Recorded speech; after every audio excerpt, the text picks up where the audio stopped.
Viral aksi warga rusak warung saat puasa. Warganet geram, tuai pro kontra. Beredar di media sosial sebuah video yang memperlihatkan aksi warga ke warung makan yang tetap buka pada siang hari saat Ramadan.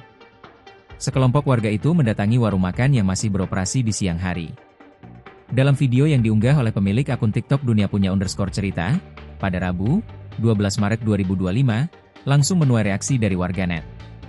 Terlihat sejumlah warga melakukan tindakan yang memicu kontroversi. Tak hanya itu, tindakan para pelaku yang tidak hanya menegur pemilik warung, tetapi juga merusak fasilitas yang ada. Tindakan ini memunculkan kecaman karena dianggap tidak manusiawi dan melanggar hukum. Terlihat seseorang berpakaian hitam membawa megafon sambil memukul bagian depan warung yang sudah ditutup rapat oleh pemiliknya berkali-kali. Aksinya tersebut dilakukan sambil dirinya melantunkan shalawat.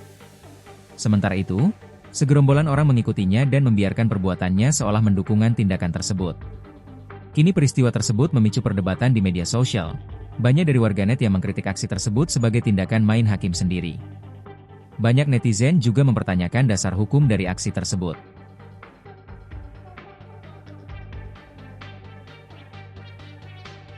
Download Tribun X sekarang, menghadirkan lokal menjadi Indonesia.